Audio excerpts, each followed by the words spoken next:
So this is what we love about Victoria. It was a little bit cloudy and now it's raining. Just a little bit, but still raining. Love it. It can't decide what season it wants to be. And apparently this afternoon we've got sunshine. So pack the sunscreen, pack the weather gear. Just expect anything when you're in Victoria. It can never decide. So this is our little campground. So it's just, we always generally get it alone. I think we have brought, you know, family members out here, but realistically you could probably fit 3 or 4 people in here, depending on if you've got vans or tents or whatever swags, whatever you're using.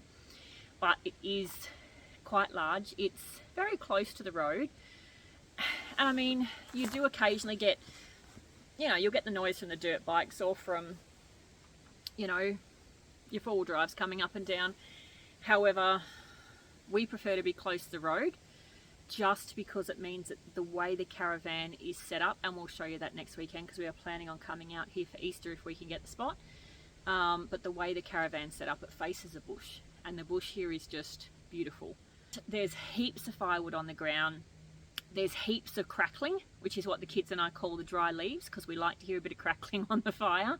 So usually when we'll come out, obviously we're not going to be doing this with kids, so I'll be doing it by myself. But the eldest one will collect the firewood, and then the other 2 will help me with a bucket collect some crackling, because like I said, it's always good to have a bit of crackling on the fire. It's probably my favourite part of a fire, actually. That, and of course the roasted marshmallows, which are a must. Oh baby, don't. So this is the worry with him and the drone. We either lose it, or we actually got a really good drone. I think it was very expensive, was it? No, I want to upgrade it. How much was it? $1,100. Yeah, so it was over $1,000. And I think one of the first couple of times we took it out, it's got some kind of thing on it so it won't crash into a tree. If we pointed it towards a tree, it like automatically stops. Yeah? It doesn't. In no sense of going backwards. Stops, but he did a tree side on. So that broke it. So it had to get new wings or something on it. And now he's lost it. I have not. So hopefully it's returning to home. I can't see it, no. Okay, now I can see it. So it's way up there in the sky. It should be coming down. And I think if you're going to get a drone, get a return to home. Especially in a place like this, it's so easy to take the drone up and lose it among the trees. There's no way you're going to keep sight of it. But that return to home button is invaluable, because it means that it'll hopefully... Where have you got it? Have you lost it? Or is it stopped returning to home?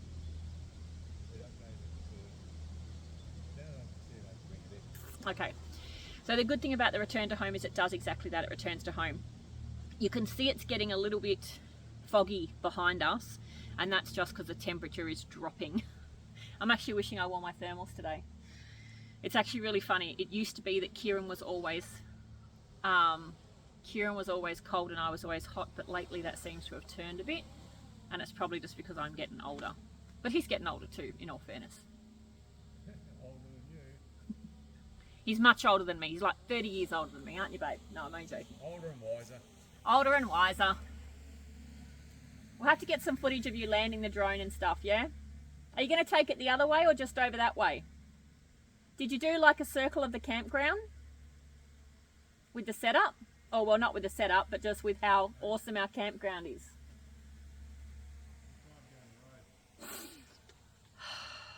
This is going to take us forever if he keeps this up. So I'm going to put one out to everybody out there that's traveling as part of a couple. So obviously we're planning to go, we've got 9 months. We've got a lot to do in the next 9 months. We've got a very big house that we've got to get rid of. And I mean, we often for Christmas previously have always bought family gifts. So instead of Christmas presents, we bought a spa for the kids to use. You know, another year we bought a pool table. So we've got a lot of crap to get rid of. But more to the point, cut that bit out. More to the point, how do you guys handle, if you're traveling in a couple, how do you handle the biggest problem Kieran and I have? I like to plan, he likes to wing it. So even this morning coming out here, what's the plan? There is no plan. Apparently we're just going to go to Wombat and then Leuterberg and make it up as we go along. I struggle with that. So I've already got a... That's very noisy in my face, but thank you for that. I meant take it around the campground, not take it around me in circles. Hey? Yeah, but I want to see if it's recording sound or not. That's why I'm doing it. I wanted to see what the sound's like, and I'm not going to hear it over the drone. I can throw a bottle at it if you like. Take it back. Oh, you made me lose my track now. So for those of you that are travelling as part of a couple, one of our big things that I feel we're going to struggle with on the road is Kieran doesn't plan. I'm a very big planner from way back. So in prep for this trip, for instance, I have a notebook and I have a Google Sheets set up that we share. So there's literally different lists. So there's a list for places we want to go. There's a list for events we want to go to. There's a list for what we need to pack for the caravan, what we need to do for the car. There's a list for almost everything. There's a list for what we need to sell. There is a list for absolutely everything. Whereas Kieran is more of a let's just wing it. She'll be right. So when we... Yeah, she has a list of lists. Can't see you, move over. Yeah, she's actually got a list of lists to do. He's not joking, I do. Better put it this way.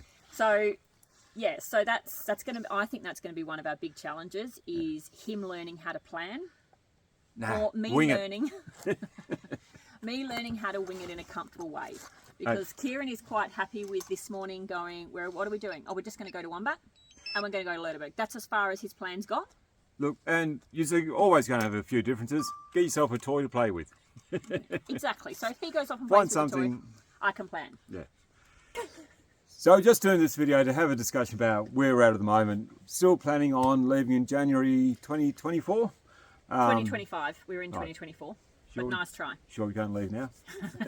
If only. All right, so we are planning a long way ahead, but there's a lot of things to get organised before that. So one of the things we've already done, we've upgraded the car, and it wasn't that there was any problem with the old car. He wanted a new one, that's all it was. No, but what we looked at for permanent travel is the old one was a 2-litre bi-turbo, towed the caravan no problem at all. But it's just, maybe I'm a bit old-fashioned, but cubes for power, the V6, I think it's just going to be a bit more reliable over the long term pulling the caravan. So that's one of the big reasons we upgraded it.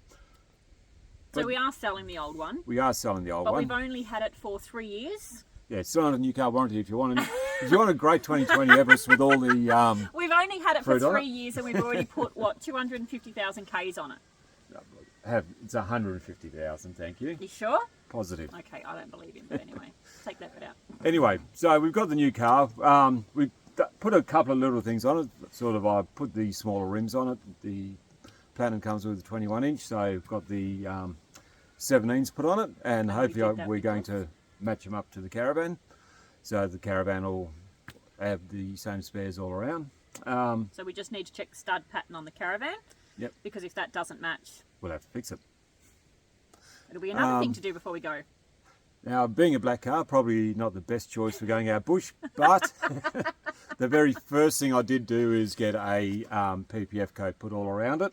So hopefully that's going to protect it from some of the scratches. I've heard good things about it, so yes, we'll find out.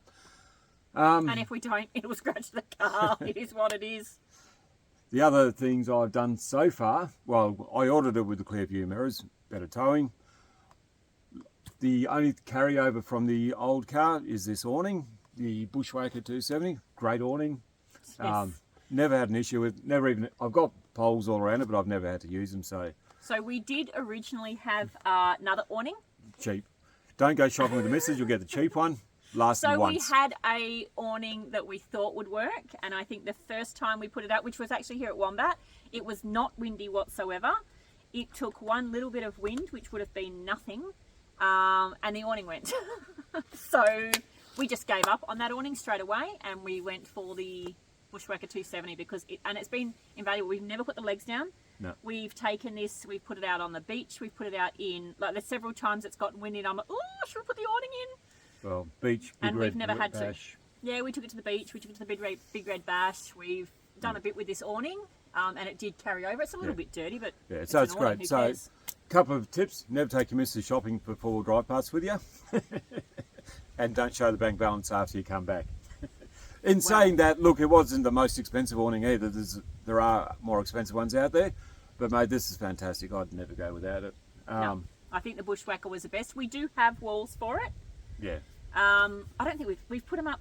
I think we've only put them up once, and that Yeah. was a bit of a shelter at the beach. Yeah, exactly, and that's only because I have this lovely habit of going from white to red and back again.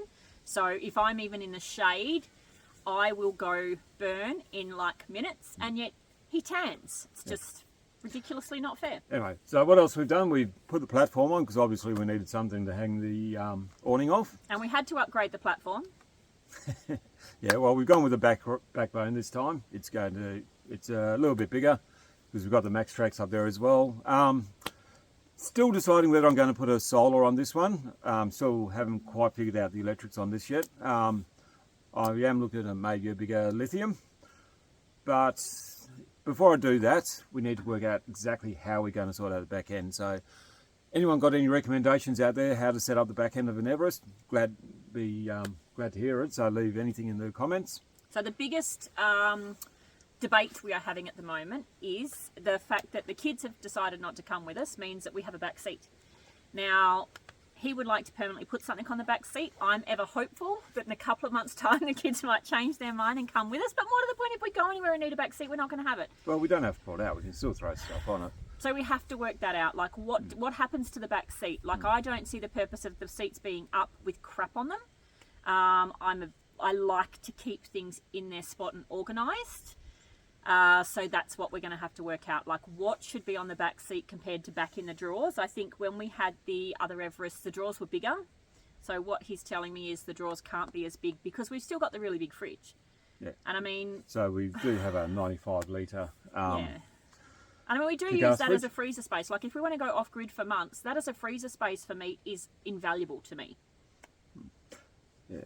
But the other thing before we start looking at the electrics is got to work on the electrics in the caravan, and if I end up doing too much with the caravan, I may be able to scrape parts off that and put them in the car rather than reinvesting in more parts as well. You should see the fog coming in on this side. Yeah, I know, it's getting pretty bad. Like the temperature's dropping as we sit here.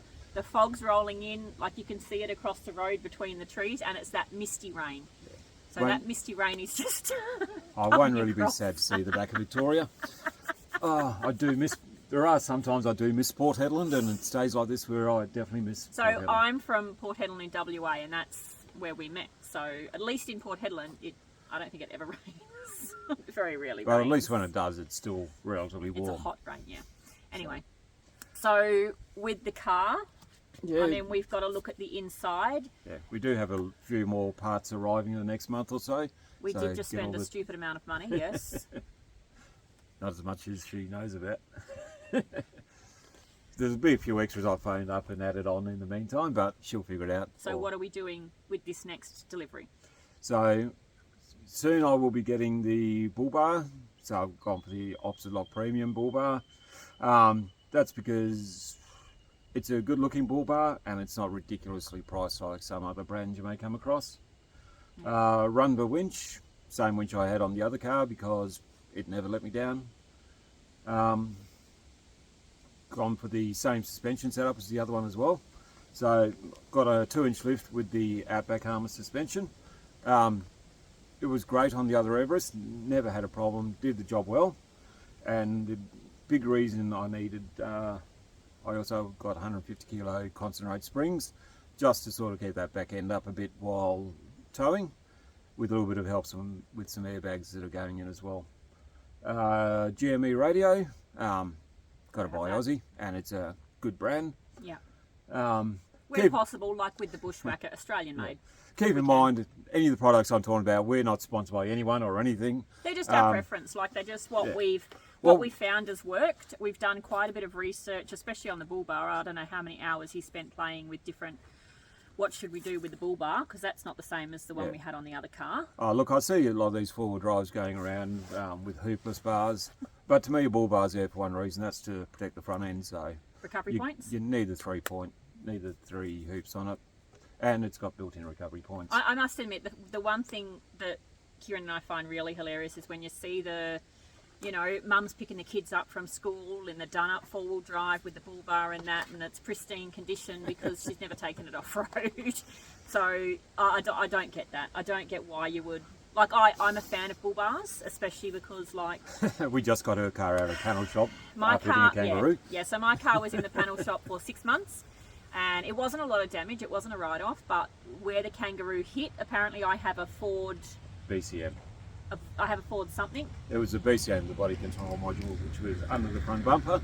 Yeah. Which And got all damaged. it took was the kangaroo's head going. It just ducked out. We have a really windy road from when we leave Gisborne to Melton. Gisborne to all the way. Yeah, I work in Werribee at the moment, so we have a really windy road there, and it took this kangaroo at 100 k's an hour down the hill. Little Ford Escape didn't like it very well. Yeah, and it was 3 a.m, so just as well he was on his way to work, I was on my way to work, so he was able to come out and help me until I could get a tow. And I think I sat on the side of that road for an hour and a half, nearly 2 hours, waiting for Yeah, sick of these 3 a.m. starts, so roll on January. Roll on January. Couldn't cut them soon enough. No, definitely. All right, so anyone got any tips for what can be done to the car or the caravan? Or particularly if you know anyone in Melbourne that is really good at working on caravan electrics, leave it in the comments below, because I'm looking for someone who can do a fair bit of work on the electrics in the caravan. Currently, we do have a 2000 watt inverter, 240 amp of lithium, but all the caravan power points aren't running on the batteries. So I'd like to get everything on battery and be completely off grid. My biggest thing in the caravan is we have a 3-way fridge, and with no reason whatsoever in the middle of the night the gas will turn off, and when the gas turns off it starts flashing, and that's me done for the night. The minute that flashing starts, I'm awake, I reset the fridge, I try to get back to sleep, and some nights it'll do it 6 or 7 times. There's no reason, there's full gas. It just hates me sleeping. And I've got to suffer the next day with her being half asleep. I am, I can get very cranky. Especially because what following you no mean, sleep... What you mean is she can get crankier. Following no sleep, my husband likes to get up at 2 or 3, even if we're on a break, wake me up so he can get out of bed. He doesn't do it on purpose, but he's extremely noisy. And then he'll come back in because he's forgotten something that he needs to make his coffee, and then he'll go back out, and then he'll come back in, and then he'll hit his head on his way out. So actually, that's a really good one. If you have a solution for that, because I think at least 1 out of 3 times he leaves the caravan, he smacks his head on the roof above the step. Angle grinder, make the doorway bigger. And for the record, 1 in every 5 or 6 times he lays in bed, he knocks himself on that as well. I don't even know how he does it. It's like he does it on purpose. Blah, blah, blah. So, we are looking at upgrading the electricals in the caravan. Yeah, so if you know a good caravan Sparky, let us know. So we are looking at tweaking quite a bit on the car. That's why we're planning so far in advance. So we've got 8 months to get it all done. Everything we want done for the car and the caravan. We're not doing it all at once. The plan is we're going to do the next bit on the car, which he's already planned out. He's already booked in. And then we'll take the car out again and see how that handles. What else do we need? We're going to do the same with the caravan. Once we've got a couple of things in it we need to do. I think one of the big things we found was, even though it's an off-road caravan, when we took it to the Big Red Bash, the cupboards flew open, the microwave plate got smashed, like a couple of things like that happened. So at the moment, we've got all the cupboards are secured with the baby childproof things. So at the end of the day, if the caravan says it's off-road, look, what we did, we found a caravan we liked and talked to the manufacturer, and essentially they got that caravan and they put it on an off-road chassis, off-road suspension, but all the internal components aren't really designed for it. So the thin chipboard and pulls the screws out. So just be careful. We'll do a bit of work on that and sort some of them out, maybe put some extra bracing in some of the cupboards, etc. But it wasn't a true off-road van. It was semi-off-road, I would say, but those big corrugations on the way to Big Red sort of pushed quite a few screws and that sort of stuff. In all fairness, it did the Murray, it's done Wombat. We've done quite a few little off-road trips, but it couldn't handle the big one. And we didn't really research. Yeah. We went out to look and we just bought a caravan pretty much same day. I think it was like only the second or third place we looked at. We didn't put a lot of research into it, so that was our bad. We should have done that, and honestly, it's his fault. If it was up to me, we would have researched much better. Kieran And is she an would have bought a impulse cheaper buyer. one. Kieran is an impulse buyer. He'll go into the shop to look at something and he comes out with it. Whereas I like to spend a lot of time researching and making sure we've got the right one. Hey, should we talk about the awning again? Yeah, okay. They're cool. Yeah. So obviously the other big problem is the electrics in the caravan. So once again, if you know a good sparky in Victoria that can work on caravans, let us know in the comments below. Okay. So I think one of the other things we are looking at in the caravan, and look, we're 50-50 on this, is we've got a lovely sunroof hatch above our bed, and we're considering if we take that out and put a caravan in. So we do have a DDR system, but it's not a caravan. No. When we found that when we went to Big Red Bash, there was dust coming in under the microwave, at the sides of the fridge. It was everywhere. And I mean, we thought to cover the vents. We did all of that we were supposed to, but there was still dust all through the caravan, and it was the really fine dust that took us ages to get out. Sort of made you miss home in Port Hedland, didn't it? There's dust everywhere. I mean, yeah, it was a pretty corrugated road, and I mean, when we went to Big Red Bash, it had just been... But there shouldn't have been that wet much and dust wet. because there was a lot of rain at Big Red last year. Yeah. So yeah. not so much dusty, but plenty of mud up there too. I think we expected some of it, but it was absolutely everywhere. It was like all the benches had to be wiped down. It got in places I didn't think. And I mean, the thing with our caravan is, and it's something that I do want to change, where the microwave is, it's actually screwed in. So I can't even take the microwave all the way out and clean under it. So even now, there's like every now and then when we drive it, there's this like fine film of dust that starts to come out. Yeah, but you want to get rid of the microwave? I do. I want to get rid of the microwave, and I want to put in a convection oven. So the one that does the microwave, the baking, the air fryer, because we don't have an oven in the caravan. We didn't want that. Yep. So if you know of a good one out there, again, let us know, because she's doing her research. That's going to take 6 months, and then I'm going to try and get it in the last 2 weeks. I think this is exactly the thing. So ladies, if you're listening and if you're travelling with your husband, get rid of the oven in the caravan. It means all the cooking has to be done outside. Ah, she'll be right. It's the reason we didn't choose one. I can't cook outside. I shouldn't have to cook outside. Hang on. What do you mean say she can't cook? Excuse me. You're pretty well fed, dude. Come on. Yeah. I want to get some footage of that. Yeah. Even That's try nice. the GoPro as well. Yeah. Yeah. Yeah. Yeah.